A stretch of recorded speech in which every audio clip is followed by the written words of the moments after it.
RPP. Pero vamos a hablar ahora de cosas menos santas, menos festivas, la situación de Petroperú.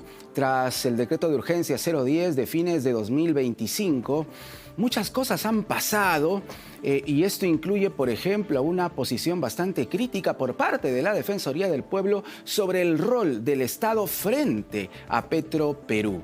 Eso y más lo vamos a conversar con David Tuesta, exministro de Economía. Señor Tuesta, ¿cómo está? Bienvenido a RPP. ¿Cómo estás? Muy buenos días, encantado. Muchísimas gracias. Antes de hablar del proceso de reestructuración en sí, por favor, ¿cómo toma la posición de la Defensoría del Pueblo que ha presentado ya una demanda ante el Tribunal Constitucional en contra de este proceso de reestructuración de Petroperú? Lamento mucho la politización del problema por parte de la Defensoría del Pueblo. Además, es toda una contradicción, porque lo que estamos observando es una defensoría de Petroperú, una defensoría de mantener las cosas como están, una defensoría que va en contra del pueblo, porque en esencia lo que desea es que se siga financiando a través de rescates a esta empresa estatal para que siga sobreviviendo. Entonces, no guarda ningún sentido. Además, cuando hemos escuchado las entrevistas del defensor del pueblo, vemos que ni siquiera ha enterado del problema, porque habla de un mundo maravilloso de Petroperú. Si usted revisa las entrevistas recientes que ha dado, dice que la empresa estaba muy bien, cosa que los estados financieros hablan por sí mismos. Era una empresa que estaba dirigida a la quiebra y de la única manera que podía seguir subsistiendo era seguirle inyectando dinero del presupuesto público. Entonces, necesitaba una reestructuración, es decir, necesitaba que la empresa se ponga a derecho, se ponga eficiente, implica transformaciones profundas para que ella misma y por sí sola se haga cargo de sus problemas y no los contribuyentes. Algo más sobre este punto. La Defensoría del Pueblo ha señalado que este gobierno, por ser de transición, no tiene las competencias necesarias, ¿no?, para reestructurar una empresa tan importante como Petroperú. ¿Le parece un argumento válido o no? No es válido porque en ningún lado esto está prohibido. Es un gobierno, tiene que tomar responsabilidad sobre el tema. Las cuentas fiscales están asfixiadas.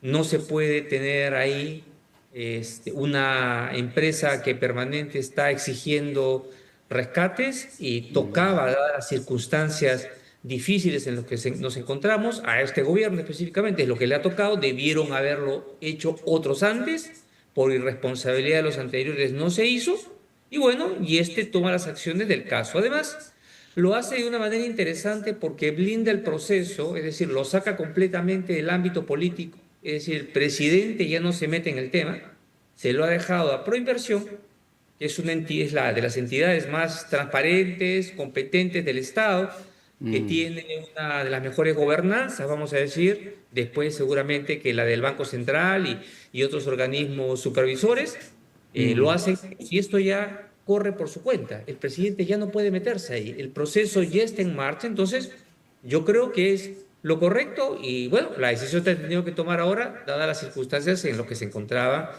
Claro. la situación y el daño que nos podía generar como país, ¿no? Para cerrar ese tema de la Defensoría, para usted hay una posición política por parte del Defensor del Pueblo, es lo que podemos entender. ¿Es así? Sin duda, y basta simplemente observar sus declaraciones. Y además, repito, hay una contradicción tremenda entre lo que significa defender que los derechos de una empresa que nos está llevando permanentemente a grandes problemas fiscales y defender al pueblo, ¿no? No condice su relación. Sin embargo, desde el exterior, señor Tuesta, también miran a Petroperú con preocupación. Moody's, por ejemplo, ha rebajado la calificación crediticia de Petroperú por la posible transferencia de activos. ¿Cómo tomar este punto? Bueno, yo lo que primero que tendría que decir es que Moody's está poniendo la calificación que Petroperú se merece. El problema simplemente está que se la merecía hace tiempo. Entonces, realmente lo que llama extrañeza es que esta calificación llegue tan tarde, ¿no? Parecen las primicias del Álvaro Chimbó, ¿no? Todo el mundo ya sabía que esto era así, ¿no? Primicia calientita, la empresa está mal. La empresa está mal hace tiempo. Entonces, la verdad es que no agrega ningún valor lo que dice Moody's. Y más bien lo que se extraña es que Mm, queremos que lo haga en otro informe que tenga que ver ya sobre los bonos peruanos, sobre la calificación país, no de Petroperú, sino que digan, oye, ¿cómo esto justamente que el Estado, el gobierno, esté diciendo que no va a financiar más a esta empresa estatal, cómo eso más bien fortalece al Tesoro Público, cómo eso más bien fortalece el cumplimiento de la regla fiscal, cómo esa alejarse de este cáncer que es Petroperú, cómo realmente hace que nos dé una mayor sostenibilidad fiscal. Esa es la parte que seguramente lo dirán más adelante. Y hay ok. que decir, lo que Moody's simplemente está diciendo es que Petroperú, la empresa, no el Estado peruano, ¿no? Hay que separar que Petroperú, la empresa SA, porque juegan a ser empresas, dicen que son empresas, ya. Esa empresa no está en capacidad o está en problemas para pagar sus deudas, pero es la empresa y hay que tener muy clarito que las Mm, deudas de la empresa no son deudas del Estado soberano, porque esas deudas no tienen mm, garantía soberana. Por tanto, no hay afectación. Es más, con esa calificación que le han dado a Petroperú de bono prácticamente que no sirve, sí, ¿cómo es claro, posible claro. que los bonos del Tesoro peruano califiquen muy bien? Es porque no hay relación. Y si en algún momento Petroperú se termina desplomando, no va a afectar, ya debería estar afectando si es que hubiera un problema. ¿Y por qué?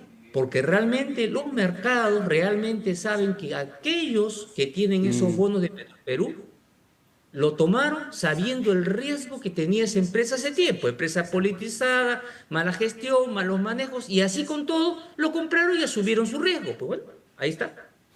¿Podríamos esperar que más adelante Moody's cambie en todo caso su percepción de Petroperú si el proceso de reestructuración camina de la manera correcta? Por supuesto, eso es justamente a lo Mm, que, ¿cómo se llama? Está desarrollando, trabajando Proinversión con la contratación de Deloitte y mm, entiendo los expertos internacionales para poner justamente en valor a la empresa. Lo primero que requiere en cualquier proceso de reestructuración sí. es avanzar hacia la eficiencia. ¿Qué implica la eficiencia? Por lo pronto, concentrarte en los recursos excedentes, redundantes que tiene la empresa. Y esta empresa está sobredimensionada en sus trabajadores.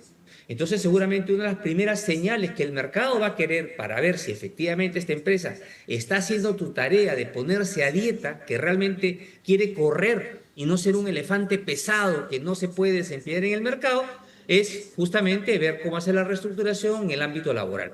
Entonces, Incluyendo los seguramente gerentes, porque tenemos entendido que hay más de 30 gerencias, ¿no? En Petroperú. 30 gerencias y muy probablemente el 50% de los trabajadores sobra, ¿no? Mm. Redundante. Es un cúmulo de trabajadores contratados políticamente y que no... 50%, estamos hablando de la mitad de los trabajadores de Petroperú que sobraría en todo este proceso. Ese es un estimado mío, que en todo caso, vamos a ver, no he escuchado yo que esto sea un estimado oficial, ¿ah? Pero Claro. son casi aproximadamente 3.000 trabajadores y en algún momento, cuando también participaba en el directorio de Petroperú, veía que tranquilamente la empresa podía funcionar con un tercio del total. Yo estoy siendo más o menos benevolente y diciendo que puede funcionar con la mitad, pero netamente podría funcionar con un tercio, siendo muy honesto. Pero bueno, digamos que si se avanza gradualmente a ello, yo creo que se va a ver con seriedad. Y otro es, bueno, esta empresa, ya en la parte de capital, de innovación, requiere realmente un actor financiero que tenga las espaldas, los recursos para hacer las inversiones necesarias de mantenimiento, de innovación, de cambio de planta, de involucrarse en Hablamos otros de un procesos. actor privado, señor Tuesta, Tiene ¿correcto? que, sí, porque el Estado no tiene plata. Mire, el Ajá. Estado tiene que dedicarse a que usted, espero que su audiencia coincida conmigo. ¿Cuál es el principal problema que tiene el Perú? ¿Petroperú o el crimen? Entonces tienes que Mm, utilizar tus recursos al crimen, ¿no? Entonces olvídate de estar jugando al Estado empresario. Solucioname el problema del crimen, pon todos los recursos. En vez de estar dando 18.000 millones de soles de salvataje durante tanto tiempo, hubieras agarrado esa plata y haber trabajado en crimen. Salud, educación, agua, saneamiento. Ese es tu mm. chamba.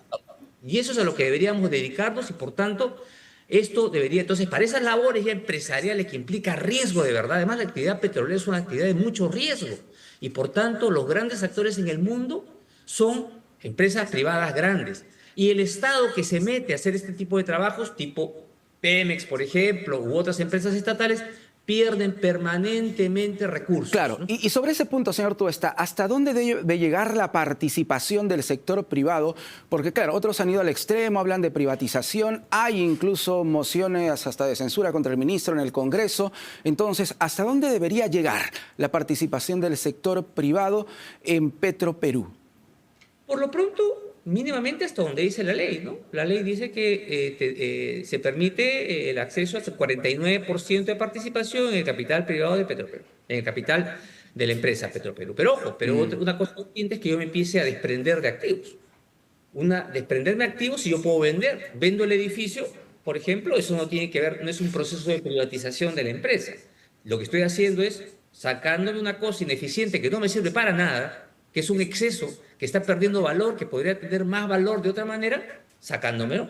Y de repente necesariamente no es venta del edificio, puede ser una inversión en activos, puede ser una concesión, ¿no? O sea, pero digamos, sacas ya y le empiezas a dar realmente valor. Puedes vender el club de playa, ¿no? En vez de tener tanto trabajador, entre comillas, ahí tirado en el sol, en la playa, ¿no? Con el recurso de todos los otros terrenos inmensos, véndelo. Eso se puede vender. Y el Pero edificio de Talara, señor Tuesta, porque siempre cuando hablamos de Petroperú, en el debate ingresa, ¿no?, lo que se ha hecho en Talara. ¿Cuál sería la mejor alternativa para Talara? La refinería se refiere. Exactamente, ¿no? Porque aquí hay una polémica también. Muchos dicen que se quiere privatizar por partes Petroperú, incluyendo la refinería de Talara, ¿no? Y también ahí hay un gran debate.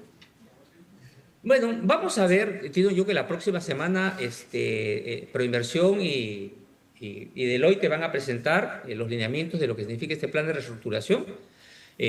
Pues ahí hay varias alternativas, ¿no? Si es que finalmente la refinería se queda como el corazón de lo que significa la empresa Petroperú, entonces lo que vas a tener que hacer ahí, si quieres traer eficiencia, es traer un gran jugador que ponga, ojalá, el 49% o que ponga un porcentaje pero lo más interesante es darle la gobernanza privada, ¿no? Es decir, que sea el privado quien ponga la mayor parte de los directores de la empresa, que ya no sea el presidente de la República, que no sabe, él o la presidenta de la República, el que toque en su momento, que no saben nada de petróleo, que hacen designando directores, que tenga realmente una función corporativa, privada, que decida quiénes son los principales gerentes. Ese punto es importante. Entonces, para usted el sector privado es el que debería designar a los directores de Petroperú, ¿correcto? Sí, señor. Yo lo he visto en carne propia cuando he sido director de Petroperú, como la presidencia de la República, sin saber nada de petróleo, decidía a quién poner. Político. Y Por un decidió tema poner político, claro. Evidente, ¿qué sabe? Pero seamos claros, más allá de quién es ¿qué sabe de petróleo? ¿Por qué el Ejecutivo tiene que decidir quién va a ser parte del directorio de una empresa tan importante y estratégica? Estratégico significa que tiene que ser la eficiencia, también tiene que ser estratégica. Entonces, ahí hay un problema de gobernanza clara, ¿no?, que se tiene que solucionar, y creo yo que la única manera como esto se puede tratar de solventar es que sea realmente el capital privado quien tome las decisiones, ¿no? Claro. La decisión del mercado. Sin embargo, lo que hemos conocido en las últimas 24 horas es que Petroperú terminó por cancelar el proceso de contratación de lo que se denomina el servicio de transformación integral, y ya en noviembre se había declarado desierto todo este proceso. Entonces, ¿cómo corregir este punto? Bueno, tenían que hacerlo, fíjese. Esto correspondía al proceso de la contratación de lo que se llamaba un Chief Transformation Officer, ¿no? Era que se iba a hacer cargo, ¿no?, una empresa consultora que se iba a hacer cargo de gerenciar la empresa. Este fue un proceso que se lanzó dentro del decreto de urgencia de agosto o septiembre del año 2004. Antes del decreto de urgencia 010-2025, mucho antes. Exactamente, mucho antes, ¿no? Entonces, la idea era que se contratara a este Chief Transformation Officer, este CTO, que se llama, que se contratara a más tardar en 2 o 3 meses. El directorio que asumió, escogido por la presidenta Boluarte, un directorio cargado de ideología nacionalista, en fin, ¿no?, y que quería mantener el statu quo, lo único que hizo fue dilatar y dilatar el proceso, con argucias, pidiendo exigencias por aquí, por allá, etcétera. Y claro, cuando ya se empezaba a sonar de que no estaban haciendo nada, sacaron en el mes de noviembre, como usted ya menciona, pero después era algo que tenía que salir, tenía que haber salido como máximo octubre o noviembre del 2024 y recién lo sacaron en octubre de 2025, tan mal hecho que se declaró desierto. Ya Sí. en el camino apareció este nuevo decreto de urgencia de reestructuración, donde no tenía ningún sentido tener un CTO, ya eso ya acabó, ya pasó, voltea página, ya no sirve, ya no existe. Por eso lo único que se ha hecho es formalizar la muerte de un proceso que ya hace tiempo el propio directorio anterior se encargó de matarlo. Ujú. Muy bien, señor Tuesta, agradeciéndole por estar con nosotros aquí en Economía para Todos. Una última pregunta, le ruego una respuesta rapidita. ¿En cuánto tiempo, si el proceso de reestructuración camina como queremos todos los peruanos, vamos a poder ver un ambiente distinto en Petroperú, favorable a la economía peruana? ¿En cuánto tiempo aproximadamente? Mire, es un proceso que va a tomar su tiempo, pero creería que si es que, tal como han anunciado, la próxima semana están anunciando el plan, por lo menos lo que significa la venta de estos activos improductivos, tipo el edificio, tipo es que ya es un buen paso, seguramente que deberían estar ya en proceso de concurso en marzo, como mucho. O sea, seguramente antes que finalice el año vamos a tener el edificio de Petroperú vendido, y eso es una buena señal. Los Ok. avances en cuanto a empleados seguramente se van a dar en el próximo trimestre, lo cual va a ser una buena señal. Y esas señales que se den son muy importantes, porque lo que se tiene que dejar marcado al mercado es que este proceso de reestructuración es irreversible. Muy bien, muchísimas gracias, señor Tuesta, por su aporte aquí en Economía para Todos. Gracias. Gracias a usted. Saludos. David Tuesta, exministro de Economía, aclarando el panorama de lo que significa hoy Petroperú para todos los peruanos y lo que se puede venir en el futuro próximo. Vamos a retornar